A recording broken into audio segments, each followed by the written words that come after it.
Bonjour messieurs, dames. Cette vidéo pour vous parler d'un homme qui a été mortellement poignardé. Donc je vous lis l'article. Livry-Gargan, un homme mortellement poignardé en pleine rue, un suspect interpellé.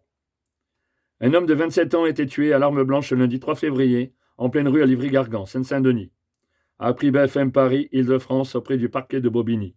Le suspect de cet homicide a été rapidement interpellé à proximité. Les faits se sont déroulés dans la soirée, sur le boulevard Jean Jaurès. À 20h15, des policiers en patrouille étaient interpellés par des riverains dénonçant une rixe entre deux individus, a indiqué le parquet de Bobigny à l'AFP. À la arrivée sur place, les forces de l'ordre découvraient la victime inconsciente en pleine voie publique, sur les voies de circulation. Les pompiers dépêchés sur place ont poursuivi les tentatives de réanimation entamées par les policiers. En vain. La victime était déclarée décédée quelques minutes plus tard. Le suspect interpellé. L'auteur des faits, décrit par les riverains aux policiers, s'était enfui à pied. Il était retrouvé par les pompiers, à qui il aurait déclaré avoir poignardé quelqu'un d'après une source policière à l'AFP. Il a immédiatement été interpellé. L'homme est actuellement en garde à vue, après avoir été soigné à l'hôpital pour une blessure à la main, ajoutait le parquet.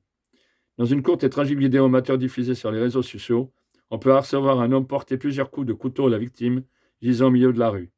Le suspect dont le portefeuille a été retrouvé à côté du corps sans vie était en possession d'une machette et d'un couteau quand il était interpellé, a signalé une seconde source policière. L'enquête pour meurtre a été confiée à la police judiciaire de Seine-Saint-Denis. Non, une petite reprise. Tout d'abord. Meurtre, je ne crois pas. Il était porteur d'une machette, il était porteur d'armes blanches, 2 armes blanches sur lui. Suite à une dispute, il y a une altercation, il s'en sert. Il a tué donc la victime. Donc un meurtre, non. Un assassinat. Puisqu'il y a apparemment une préméditation, puisqu'il était porteur de 2 armes blanches. Donc il avait l'intention de tuer. Il s'est dit, si, avant d'arriver sur les lieux du drame, donc pour l'auteur, il s'est dit, si j'arrive pas à obtenir réparation, je vais le tuer. C'est certain. Donc, assassinat. Bien sûr, les journalistes n'ont pas tous fait du droit. Moi, j'ai été policier en sécurité publique, en anticriminalité, donc j'ai de grandes connaissances. J'ai appliqué donc le code pénal sur toutes les situations où je me suis trouvé. Donc là, revenons à cette affaire. Suite à un risque, un décès, encore, des coups portés par arme blanche. C'est la folie furieuse, encore une fois. Une vie ôtée, un mort. Lui-même, apparemment, s'est blessé. Il a en plus perdu ses papiers dans la rixe. C'est très bien pour pouvoir l'interpeller. Imaginons qu'il y aurait eu des recherches. Il avait laissé son identité sur place, mais pour l'enquête et les recherches, il n'aurait pas été loin.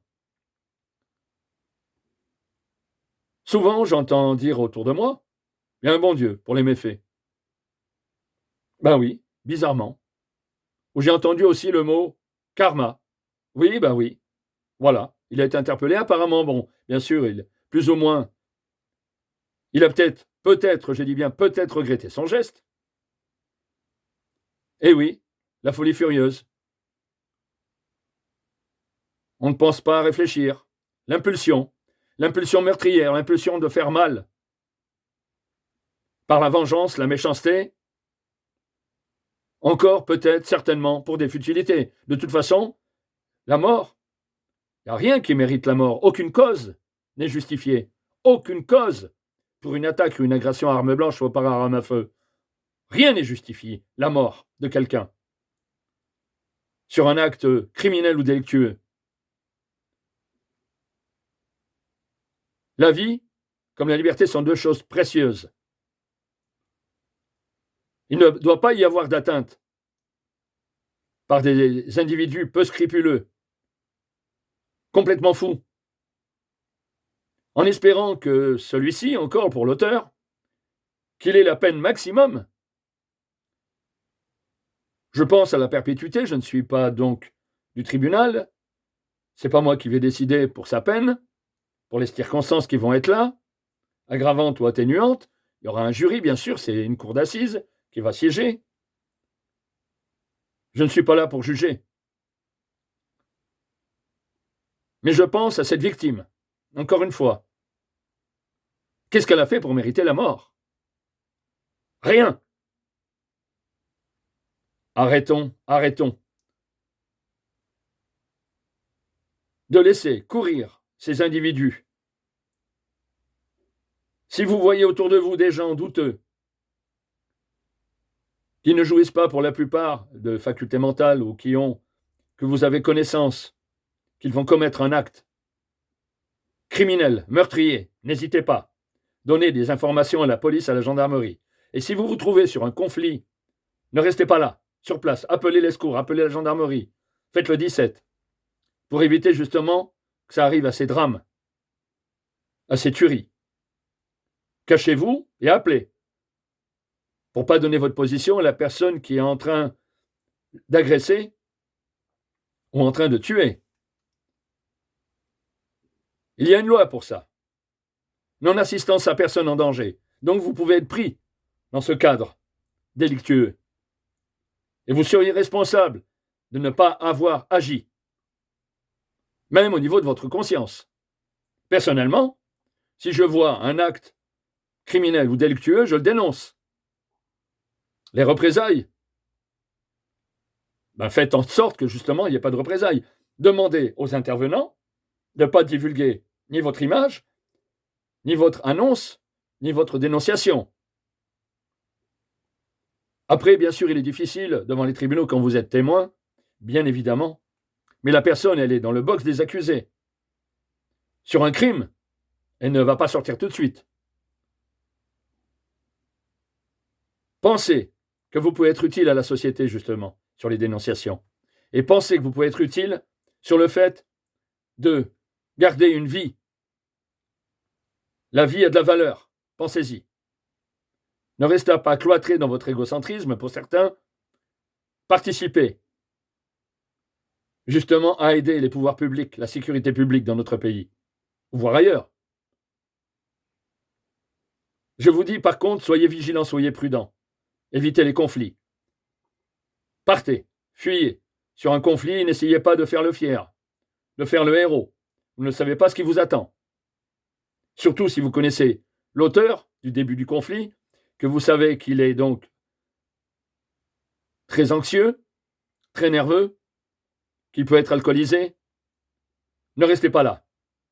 Faites-vous entourer. Et surtout, ne restez pas seul quand vous sortez. Surtout quand vous sortez en soirée. Ça vous évitera d'être tué.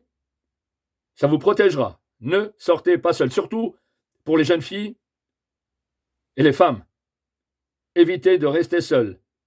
Allez avec des amis IES, des amis IS de confiance.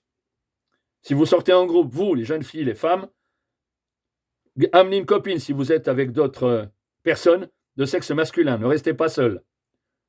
Avec des amis même, tout peut tourner au drame. Vous ne savez jamais ce qui peut se passer. On ne connaît jamais assez la nature humaine, croyez-moi. Je l'ai vu dans mes métiers de sécurité, en métier de police. Moi-même, j'ai eu des surprises dans mes missions de police. On croit connaître la personne, on ne la connaît jamais assez. Faites-moi confiance. Donc je vous dis, protégez-vous. Sur votre intégrité physique, soyez prudent. Attention. Vous voyez là, un pugilat, une dispute qui a mal tourné. Une personne est décédée. Demain, ça peut être vous. Soyez conscient et consciente de ça. Donc voilà, j'ai fait ce que j'ai pu pour vous donner quelques avis, quelques conseils. Je vous remercie de m'avoir écouté. Je pense à cet homme qui est décédé, bien sûr. N'hésitez pas à aller sur ma chaîne YouTube pour voir mes avis et mes conseils, et sur notre site cqconseil.com. Je vous remercie.